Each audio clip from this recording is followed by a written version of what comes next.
some of you may know me on Instagram as Daikaiju Junkie, and I will be your host for this morning's podcast. Welcome to Godzilla, Bad or Just Misunderstood. Now, when the wonderful folks behind the scenes at G-Fest gave me the opportunity to put this panel together, I didn't really want it to be an echo chamber. So I gathered these three wonderful gentlemen, all with varying opinions on the film. Some of us have mixed feelings about this movie, some of us love it, and some of us hate it. I'm going to let them introduce themselves and tell you what side they're on.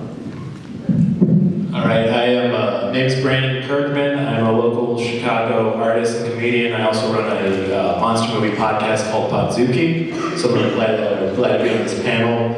I will be arguing on the side of it being just okay. So I'll be taking a very centrist, democratic stance on Godzilla 98. So I'm glad to do that.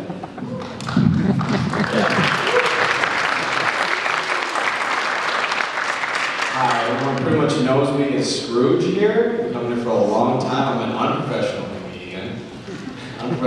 I will be arguing and dying on the hill that it is an enjoyable movie. So please give me all the hate you'd like because it makes me happy. For the celebrity of his title, most controversial man at G-Fest, hates GVK, loves GNP. It's very confusing to me. We'll talk about that as we go. And I'm Nate, an East Coast emerging writer and YouTuber, Zimzilla99, and the resident 98 hater on the So I get to play to the crowd, so that's nice. Everyone loves me now. I do want you to reiterate, how old were you when Godzilla 98 came out? Yeah, for context, I'm the youngest person on the panel. I am 24, so I was not even born when 98 came out, so I have no nostalgia at all. Alright, so I guess a good starting point as any is, why do you guys have theory of your opinions on this movie? So let's go down. I mean, I feel like, I want to mention the age thing too, not to be ageist about it, but it's more of growing up in the era of, I'm on the A-OK side because I have a lot of nostalgia tied to it. It was like in 97, 98, building into that movie, if you're alive, everything was about Godzilla and advertisement. Do you have that YouTube clip available? I want to get to something to show I think a lot of people who were alive at the time will remember instantly without any introduction or words.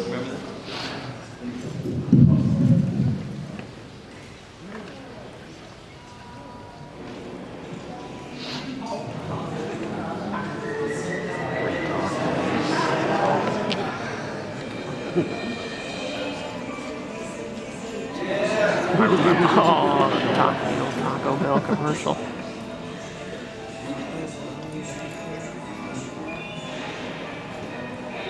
Yeah, I remember that commercial.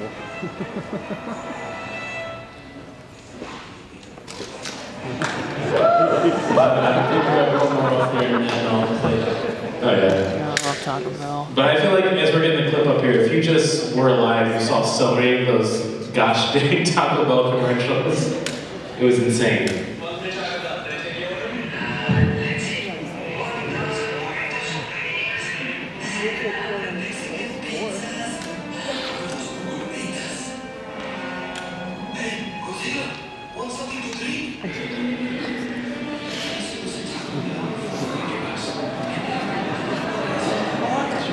I don't want to block us from getting a shot. I just put my sit over there. Greg, these people want to come through. But yeah, it's I feel like the reason I'm on the okay side of things is that it was such a time to be alive, and I have fond memories of it. But now getting into the actual film, just to buy a show of hands, who would say it was a great film? Okay, Honestly, more than I thought. yeah, truthers, I like that. Don't let the general populace get you down. Now, a show of hands who thought it was a bad film. That is way more. Okay, now a show of hands of don't care, A-OK, just down the middle. These are my people right here. I wanted to bring up this point before we get into it, which is America's most mediocre president, which is Grover Cleveland. Famous for having 2 non-consecutive terms between our 22nd and 24th president, so mediocre that is the only thing he's remembered for. And I want to say that Godzilla 98 is the Grover Cleveland of Godzilla films. Because there's so many weird, unique facts tied to this film that makes it supremely interesting and always fun to talk about. But when you actually watch it, you're like, okay, I guess that was a movie. Like, there's so many fun moments where it could have been a lot better, but you have to look at the time frame of where it was coming out from. This was directed by Roland Emmerich. Came out in '98 famously, and he was on a hot streak of doing Universal Soldier, Stargate, and then Independence Day. And this is also after Jurassic Park came out and became like one of the highest grossing films of all time. So Roland Emmerich's like, okay, I don't really care about Godzilla, I want to make a Jurassic Park movie, but I still have to have a giant lizard in it. And then you got this film, you know, famously with Mayor Ebert running around, being a take on all the critics of his time. It's a hot mess, but it's a really fun hot mess to watch. Much to the kin of, like, let's say a Godzilla versus the Smog Monster or Ghidorah, if you're being technical. But it doesn't kind of like elevate itself to ultimate camp of like a Godzilla Final Wars, which everyone knows is the best Godzilla film, right?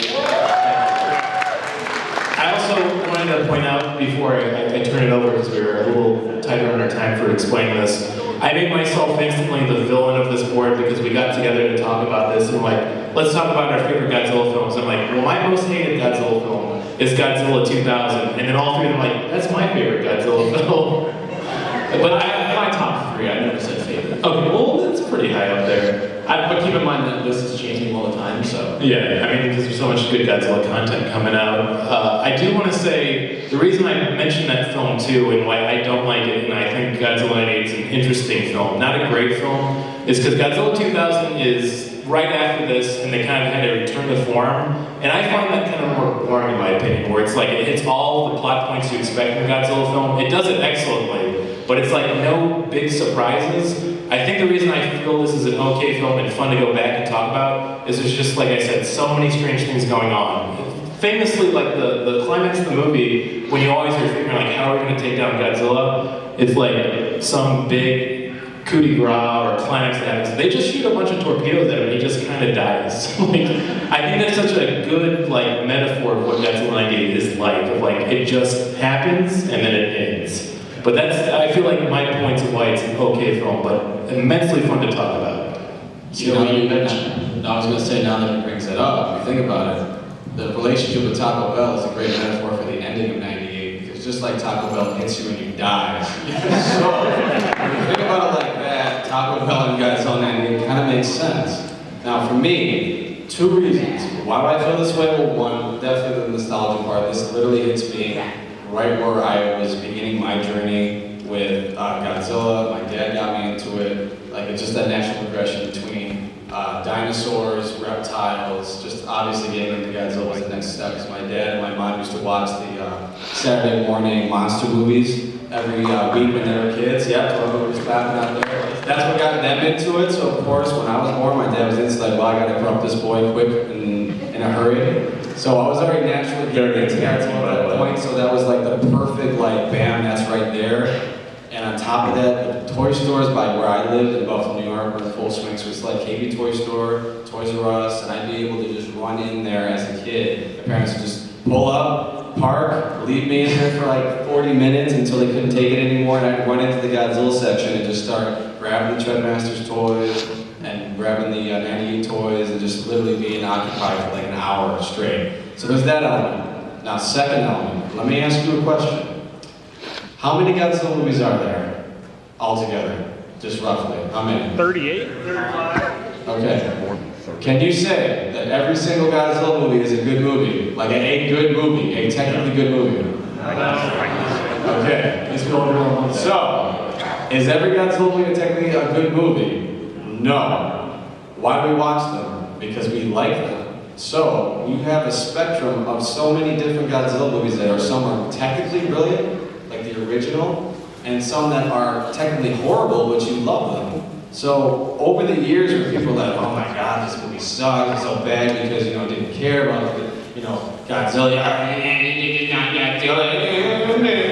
crying about it. It's like, well, each Godzilla movie is literally made up of the same things that 98 is made up, which is campy characters, campy dialogue, campy fight scenes and everything else. So the only reason why you like the other Godzillas is because you think it's cool to like those Godzillas because it's the Japanese Godzilla. Where I'm here to tell you it's okay. You're among friends. Come on out. It's okay. Be yourself. Be yourself. There's nothing wrong with liking 98 because just like every other Godzilla movie, there's ups and downs. There's legitimately fun characters. Jean Reno in 98 is one of my favorite Godzilla characters. Love him in that movie. Yes, he is the Frenchiest Frenchman ever French, but I love that. Absolutely love that. And you have mortal characters like Aubrey, whatever her name is. And Sergeant O'Neill. Yes, some people in that movie literally are acting the equivalent of watching a brick being laid in a construction site. And then you have Matthew Broderick stealing every scene with having his mouth wide open, catching every bug that's coming into his mouth. So you have the balance, just like every other Godzilla movie. And then we also have something that I didn't really think was up to that point a lot of Godzilla movies there, which is the atmosphere. I love the rain, I love the dark, dirty, gritty New York City feel. So like I said, I think a lot of the time people get so caught up in like, yeah, this wasn't Godzilla, so I hate it. But if you actually take a minute to look at it through the lens of how many different media there is for Godzilla, it's a lot better than we think. And on top of that, I would rather watch 1998 than any of the legendary movies. Oh. That's right. Yes. No, wait. All right, see what makes you cheer. So we're going stronger. Everybody calm down. You'll all get your chance to fight Scrooge after the panel. Literally, Patient. 2014 will put me to bed. If I need to go to sleep, I will put on 2014 and I'll be out in 5 minutes. Why? Because there's nothing to it. There's so much potential. At least with 98, that was as simple as you gave a product to someone who didn't really care about Godzilla, so he just did whatever he wanted with it. But ultimately, it's still fun. It's still fun to watch. We have that clip by the way of Roland Emmerich saying he didn't want to make that movie. Perfect. I should play that. We definitely should play that. I mean, we can't forget hatred's a powerful force, though.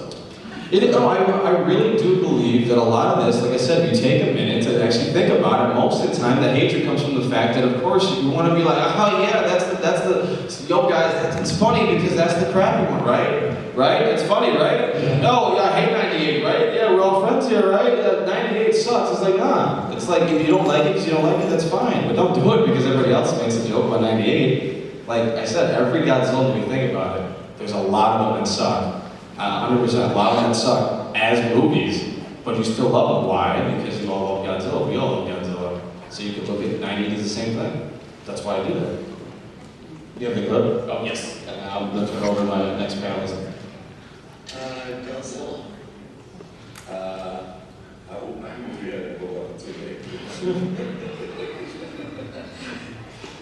Can you elaborate? Oh, it was like kind of one of these things where I did everything I could to not make the movie. Whatever I did, I kind of I failed. I made it slimmer, I made it faster. It didn't look at all the original Godzilla, and I was like, yes. That was at the Moonfall IMAX screening. Which is what I like hearing that. One, because it makes me laugh, and then two, because it gives you insight also of why the movie turned out the way it did. Because when you have that backstory, as I said, you look deeper into it, it makes sense. Because he really didn't care, but like I said, with the finished product, there's all these different Godzilla movies, so I don't look at it any different like any other Godzilla movie that I don't really like that much. Because, like I said, there's so much out there. It's okay if you're in a safe space, so you can like it. It's with me, and we're gonna be okay. So after the panel, come over and give me a hug. I'm more than open for it. I think generally when it comes to my displeasure with the film, the more you look into it, you find these small details that seem interesting at first, but then you just uncover something that's like, that doesn't make a whole lot of sense. And I think what Scrooge is saying is true. There's a lot of Godzilla movies that aren't necessarily technically the best, but in a lot of cases when they were in their productions, they were aspiring to be technically amazing films. I mean, Jun Fukuda has gone on record for not liking his Godzilla films, and it took a long time for him to actually accept the films he made and actually enjoy them for what they were. While with Roland Emmerich, there's a long history we see with this film and sort of the production hell it went through, and what we could have gotten, which might have been a whole lot better, versus what we ended up getting, which ends up being a plot contrivance mess, as it were. But should we head over into the history? Hold on, I didn't say why I think this movie's just He's moderating. Well, I'm with Brendan right here. I do have mixed feelings about the movie, and you guys mentioned nostalgia. Nostalgia is also a reason why I like this movie too, you know. When I was a kid, I had parents that worked most weekdays, and my grandmother worked at the library at the time, and she would always bring me dinosaur movies and Godzilla movies from the library, and I'd be like, oh, I love these, And one of those was Godzilla. And I found that as I grew up, like you mentioned Scrooge, I feel like I sort of hated this movie because it was cool to hate it. And you know, you get older, you mature, and then you realize you give it a watch with an unbiased point of view, and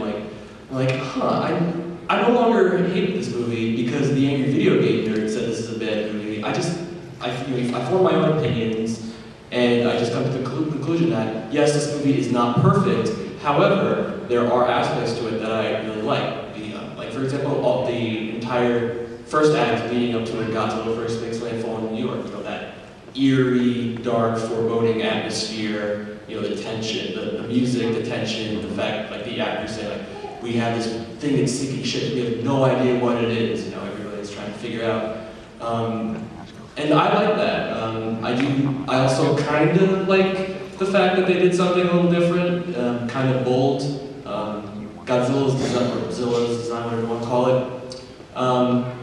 has grown on me over the years. And as someone who lives in New York City, I'm a little biased seeing the city and place I live in featured in the film, and it's fun to watch this movie and see all the landmarks you recognize, like, oh, I know that building, like, hey, I take that subway to work every day, hey, I know that block. So, you know, the sense of like familiarity and all that. But Nathan, you mentioned the history. You want to take over? Yeah, want to go to the next slide we have on this?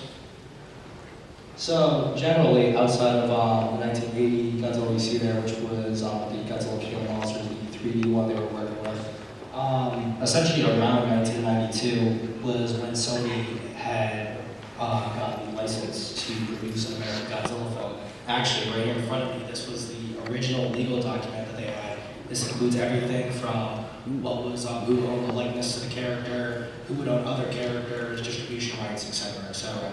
And during this process, they actually had a lot of different people in mind to direct this film. It includes Tim Burton, Joe Dante, James Cameron, Ridley Scott even, Robert Zemeckis, the Coen brothers, Terry Gilliam, Alex Combs. A lot of people got tapped and a lot of people declined. Some people thought they could have really topped the original. Some people just didn't have any interest.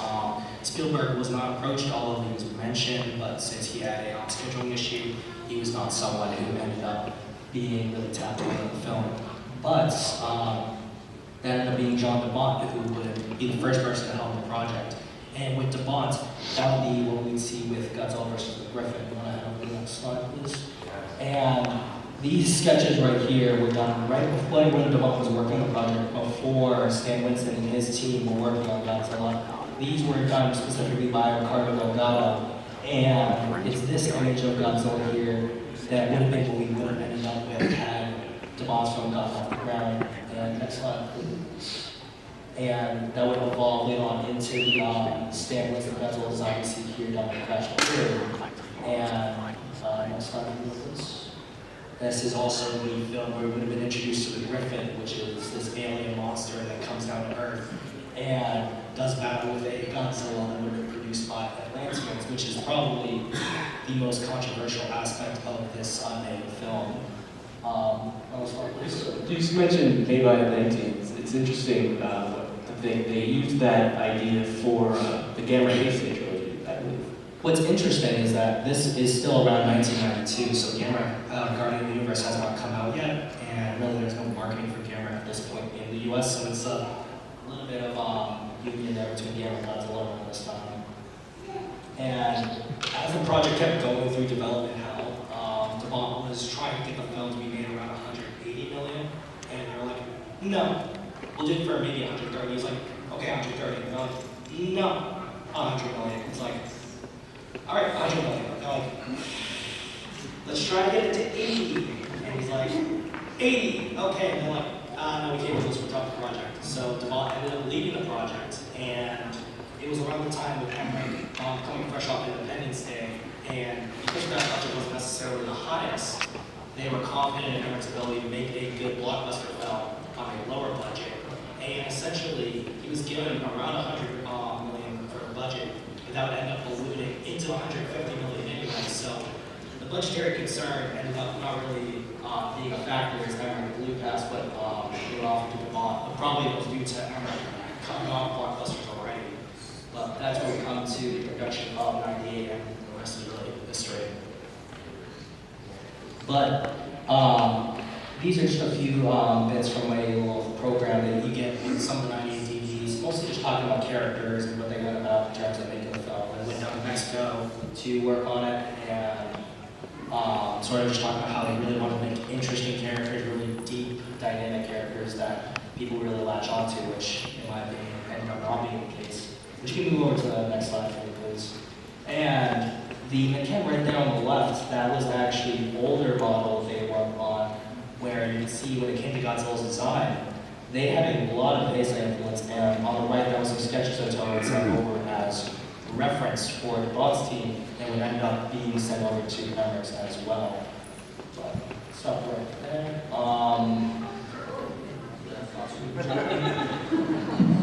I like that it's a real evolution of man going on with Godzilla. Just gonna turn into a walking caveman at the end of it.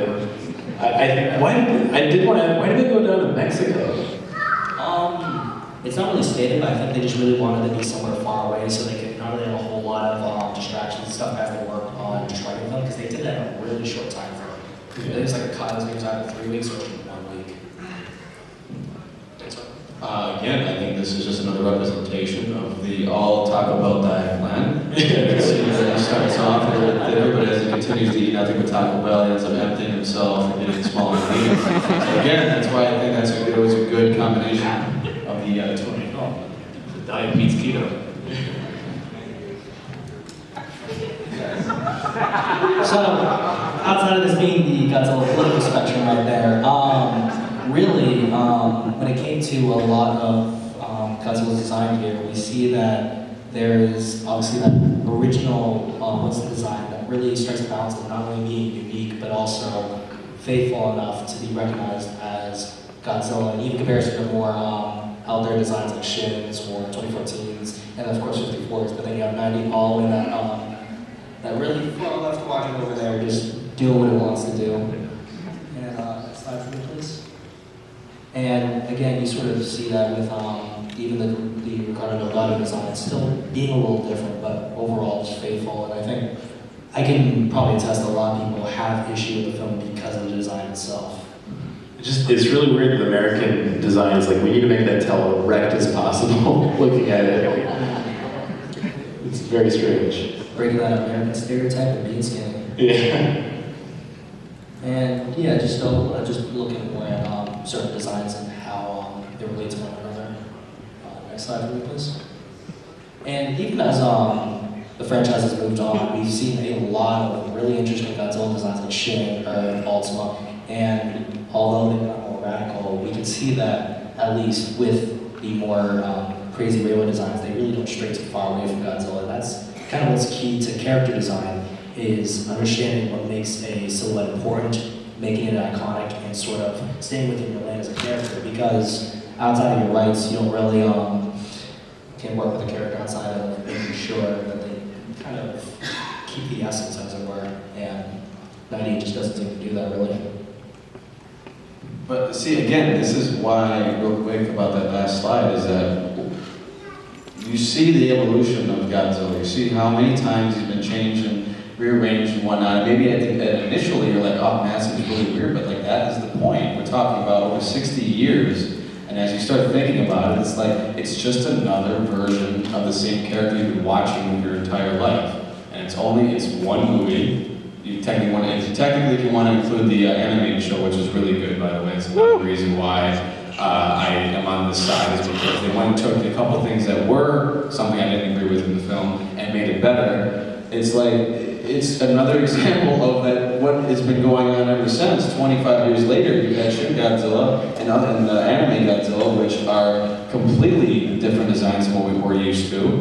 And, except for people complaining about that, now they're like, oh yeah, I love Shin, I totally love Shin. When it first came out, like, it's hamburger meat, it looks like, he's been grilled too long. It's like, it might be, like a culture shock at first, but then if you just take a minute and really think about like how creative teams, behind this are putting all this effort into it, and you say, okay, it might not be for me, but I can look at something like this and say, you know what? It's not exactly how I like it, but I can appreciate it for what it is.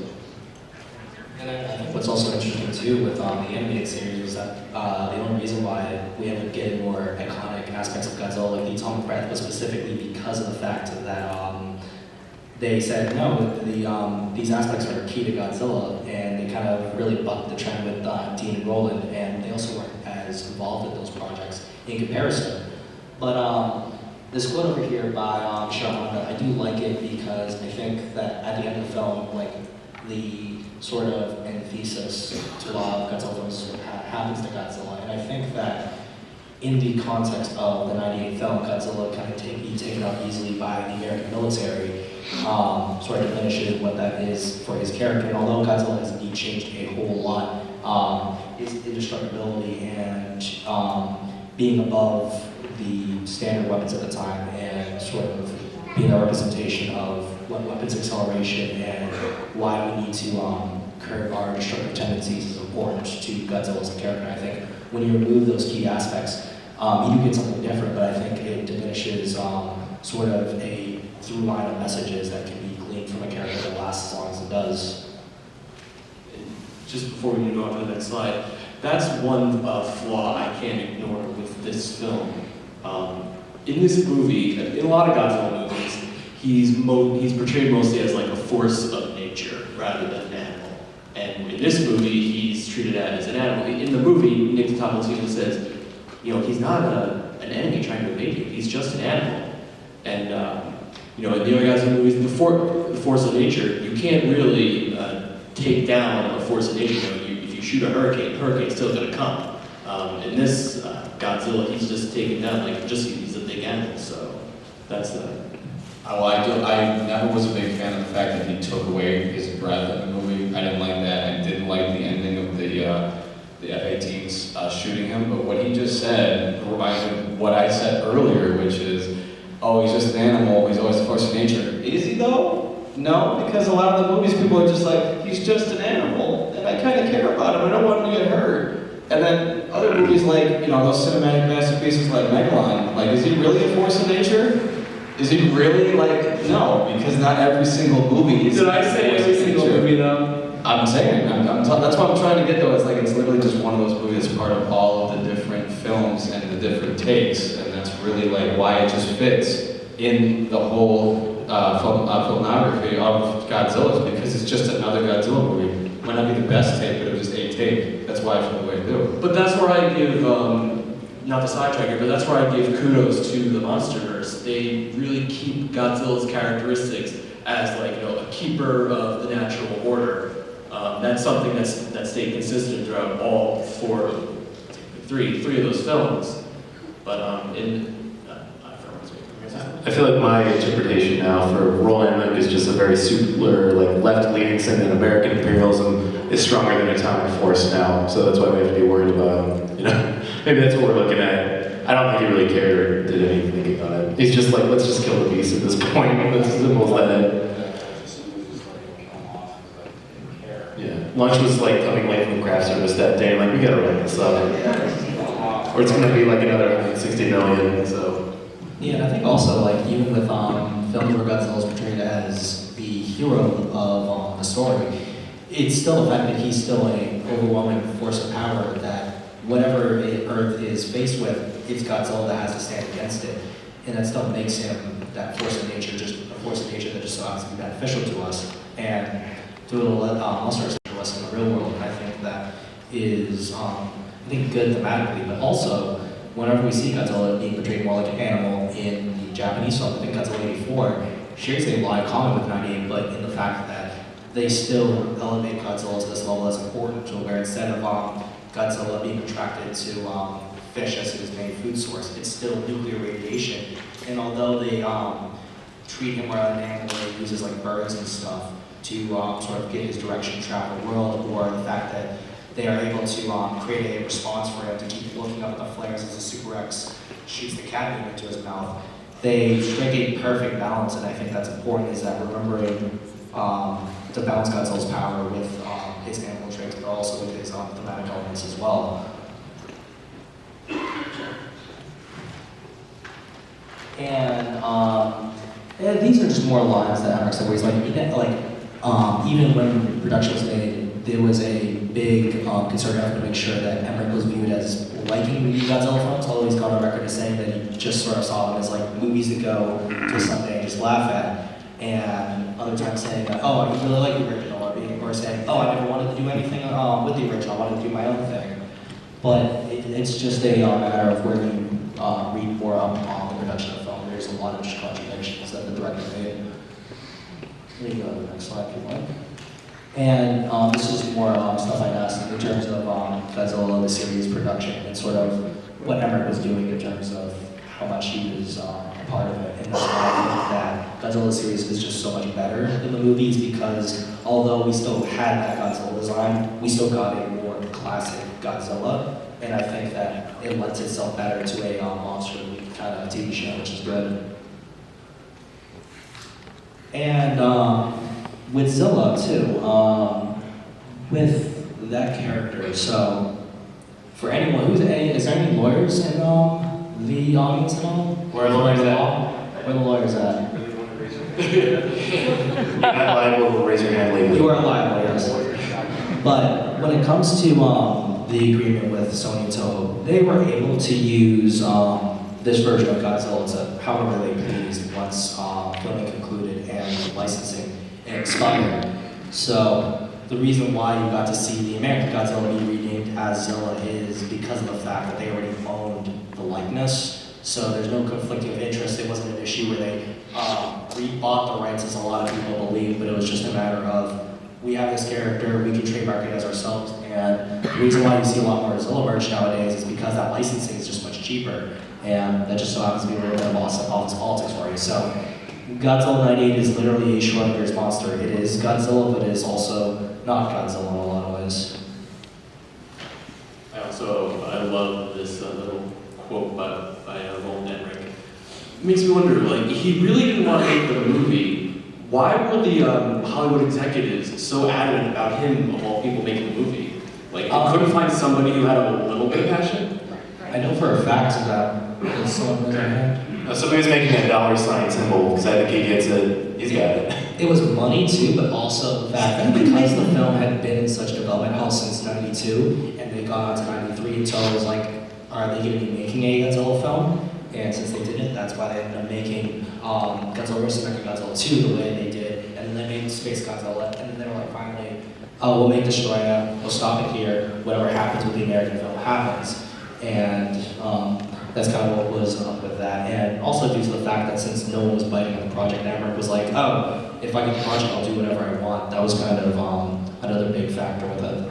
I feel like that's just Roland Emmerich's fault at that point. Like, why even go near the project if from the get-go you don't want to make a Godzilla film? See, that's where I would argue about, have you ever seen like any major Hollywood production, in the sense of like why would they give it to somebody who didn't care about the source material? Have you seen any Hollywood adaptation of almost anything lately? I mean, most of the time you rarely ever get someone who cares in general.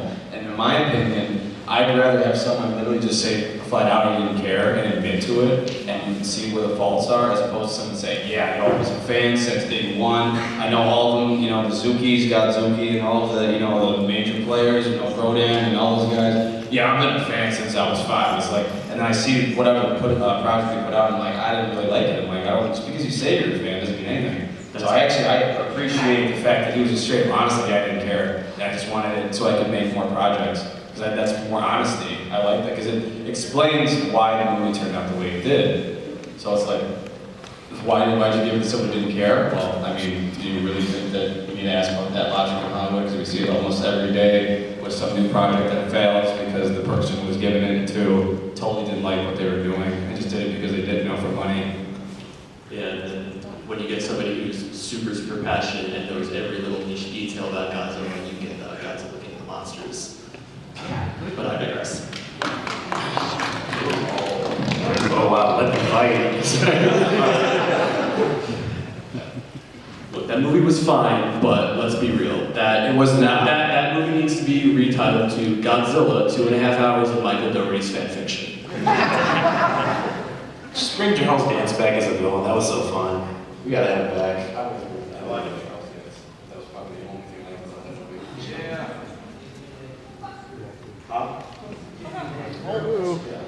Right here, listen. Right here, you can hit me right here. You got like tomatoes and stuff, just put my shirt on. Right here, target. Listen, we can all come together and agree the anime Netflix Godzilla are the worst ones, right? Yeah, there we go. That actually is a good segue.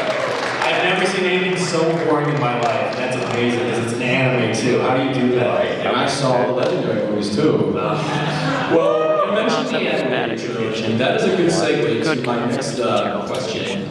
You know, in the 25 years since this movie has been made, we've had loads of Godzilla media come out. Some may argue it is worse than 98, and trilogy, sorry. Yeah. That's what I'm doing there. What are your guys' takes on that? For like the worst since then? Yeah.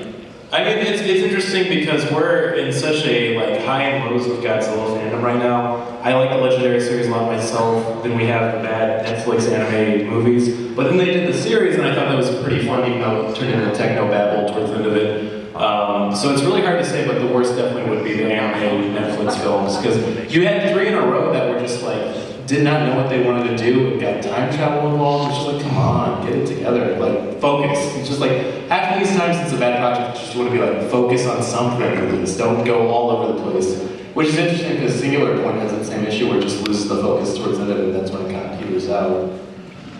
Disagree. You're trying to tell me that when Jet Jaguar became like a babbling baby that it lost focus? Yeah. And that's where it got interesting was when he started Speaking like a baby, and I was sitting there going, what am I watching? I thought I was half asleep, so I thought I was like having an hallucination where like me and baby Jim Jaguar were like hanging out or something. And I'm like, no, this is the show. And I'm like, well, okay, that's fine. Now, can you all guess what I think probably the worst thing is since Godzilla 1998? I know the answer to this. What do you think it is? I think he knows. What do you think, buddy? Were you here Were you last here year? last year? Yeah. Yeah, that's it, buddy. No, go ahead. I love it. Because, again, let me tell you why. Okay, so 1998, you hear from him, Roland Emmerich himself, why he did it, what the deal was. It was like him admitting to a crime. He's like, yeah, I did it, and I loved it. He's like, that's right, I killed him, I loved it. I loved every second. I'm going to jail for it. It's like he admitted it. You know, at that point, we're talking about trying to get an American adaptation and you know, it's a lot of like almost birthing pains kind of thing. We're talking about 25 years later, and to me, the best Godzilla-related media that's come out has been Shin Godzilla because it was something different. Yeah, big clap for that. It was something different. It was a different take. I wasn't sold on the design at first either, but then it kind of grew on me because the same thing with 90 years. Like this is something new, something fresh.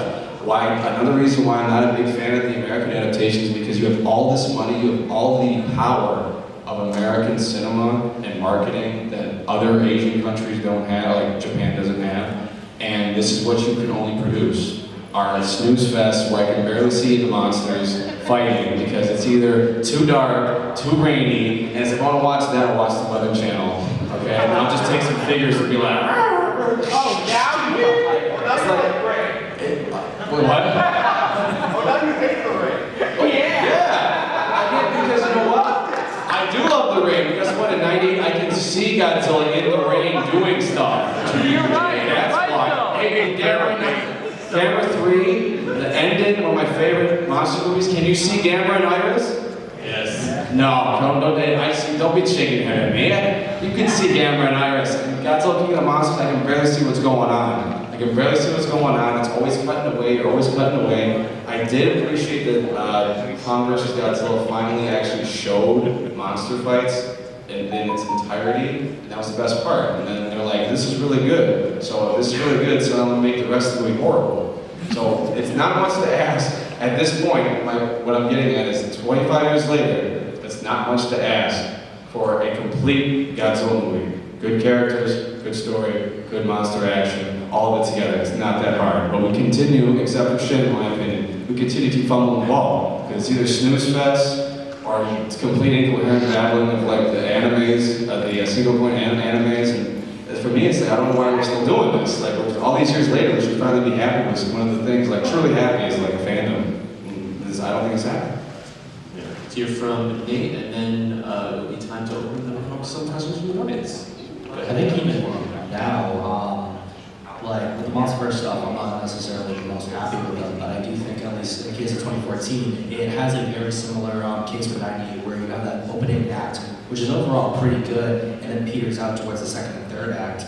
And although I will agree that the anime films on their own are pretty not necessarily the most entertaining to watch, I do believe a whole lot in terms of at least themes and even philosophy from them in terms of what's in the characters you're saying. I don't think it's delivered in the most appropriate way. I think that some of they weren't able to really use the medium of animation to the best potential with the Godzilla anime films, and I think that was sort of rectified at Singular Point, which had the freedom of being this multi-episode kind of thing, and kind of getting into the inner workings of archetype and how that works. And I'm a sucker for that kind of sci-fi genre, yes. But with the Monsterverse, I think that they're just kind of, your basic Hollywood blockbuster. You go in, eat your popcorn, you laugh with your friends, and you have a good time. I don't expect much from it. And I do think I like Shin Godzilla the most because it feels like a return to form, but also a divergence in a proper, respectful way where you see the political fallout similar to 54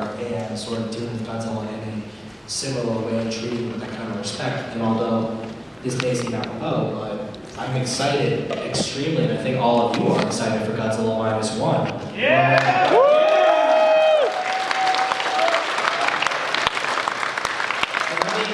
We're going back to a pretty bare bones Godzilla design, post-war Japan, around the same time as 54, and I think that that's something that we need that's not only fresh, but comfortable, in my opinion. And I'm very excited to see what they'll do, and I think that we'll finally get that perfect blend of good Godzilla action, great story, and well-written characters, since the director's track record is pretty solid.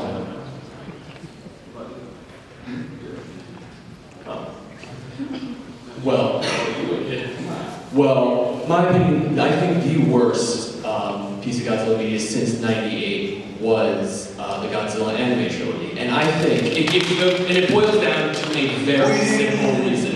A very simple reason. When the first 5 minutes is the lore of the first 5 minutes is way better than your entire trilogy, you are doing something wrong. I would love to see even a mini-series of the lore prior to Godzilla Planet of the Monsters. I rewatch that Wikizilla timeline breakdown all the time, and I get more entertainment out of that 20 minutes of that video than I do the entire however long all 3 movies are. But yeah, I think altogether is 50 hours. That's right. 50 hours too many. But yeah, that's my opinion on the worst since '98. But we are running a little out of time here. So I think it is a good time to open the panel up to some questions from the audience. I think a gentleman in the back put his hand up right away. You, buddy. The glasses. Yeah, you with us. Me? Yep. So, this is for the haters. Does the animated series redeem the feature film? Oh, we had a long discussion about that. He was asking if the animated series redeems the movie. I think that because of how separate they are, I don't think it necessarily redeems the movie. movie. I think on its own it is good, and I think that it doesn't necessarily release, but it's a good supplement. And I think that if you want to watch something that is related, watch the animated series. Yeah, it's interesting because it's like a small budget team, but you can tell they're huge fans of the franchise because they actually did a good job reinterpreting like a lot of the monsters, especially after the Mega Godzilla was pretty baller. Yeah, Cyber Godzilla is a very interesting design. My favorite. Yeah. Monster Wars, that whole arc was also interesting too. Okay. What do you think the franchise would look like if we had the John DeBond Godzilla instead? The what Godzilla? The John DeBond Godzilla. I think that's a question for me. I would say generally, if it did about, I think probably most likely it would have done a lot better than 98 because we would have just had a more faithful Godzilla. And I think that with the Bond's work, they have a very cult, classic kind of presence in filmography. So I think it probably would have gotten a sequel, but I think we would have gotten a very interesting standalone Godzilla film that probably wouldn't be as maligned as it is, but also we may not have seen the Japanese Godzilla return as quickly as it did because of 90 into 99 with Godzilla Millennium. So we may have had a sort of Reiwa Shin Godzilla renaissance well before 2014 had happened, in my opinion at least. Do you think the amount of people who hated this movie strictly because of Godzilla's design, do you think that number of people would have been affected? I think, yeah, I think that a lot of those people would have hated the design, but I also think too, because of how radical the design was, they didn't want to show a whole lot of the toys and the merchandise because that would have turned people off, and that was one of the big reasons why there was such a big drop off in people seeing the film afterwards. So I think if they kept a very faithful Godzilla, we probably would have gotten better toy sales overall, and I think financially would have done a whole lot better, honestly. Say what you will about this film, but the merchandise I think is a plus. Yeah. You right there in the red shirt.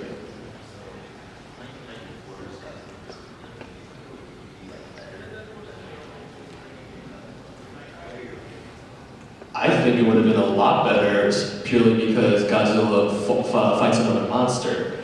I think a big reason why this movie failed with the general audience is because people who aren't necessarily Godzilla fanatics know Godzilla as the big lizard from Japan who fights the bad monster. And they would go to see this movie, and it's just Godzilla alone fighting the military, and that may turn a lot of people off. So I think the idea of Godzilla fighting another monster would have resonated a little bit better with the general audience. Yeah, I think it would have been great to see because at the time frame of '94, we could have seen Godzilla skateboard. So really missed out. See, I was just quickly at it. I think it would all depend on who's directing it and how it turns out. Because again, you have so many movies where you like the design of Godzilla, you guys buy the toys, you buy the monster he fights, but it doesn't mean that the fight scenes were good. But it doesn't mean that you enjoy the entire movie. So it's the same thing. Like, yeah, the design might have been better with the Bond film, and the idea or the Griffin might have been better, but it doesn't mean it's going to be a good movie at all. It doesn't mean it's going to have good fight scenes at all. I have no idea how that would have turned out. Kind of for maybe it's a 3 more questions. I think that gentleman's had his hand up quite a bit. Well, you know, you're going to get focused on, like, you know, reading, like, even 6-day reading Hall of Read. That's quite satisfying seeing clothing wearing harass military. Because I know, you know, Kaiju rule and the human race flat out stinks. I'm not going to disagree with you there. Do you want a hug, buddy? Because This film hurt you. yeah, it's okay. Remember, you're among friends here. I just love seeing humanity's ego getting first. Oh, okay. As they so rightly need. Okay, I got you. Scrooge just met his best friend. You right here in front.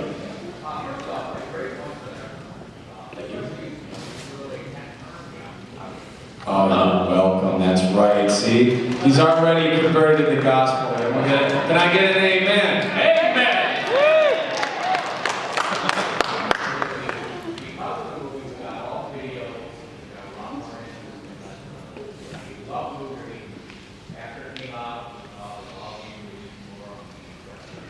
Yeah, to his great point, you think about literally because of the failure that was 98 was pretty much why the Japanese media got jump-started again. So, I mean, you can look at that how you want, because of that, we literally got whatever was 5 more, Millennium films and where we are today, so. Yeah, that is a good point. If there's one thing this film did was give Toho the kick they needed to pump out some more authentic Godzilla. You right there in the hat. Yeah. This is to the namesake of 1999. Well, You sometimes kind of roll your eyes with this, like everything you want to read, not like a movie that we got kind of sort of level. You sometimes kind of roll your eyes when you hear people so often repeating the same sort of stuff and things over and over and over again. You kind of feel no, guys, you're missing the point. That's not the problem. Or that's not the only problem. But everybody always kind of repeating the same things over and over again. Did you just read my mind?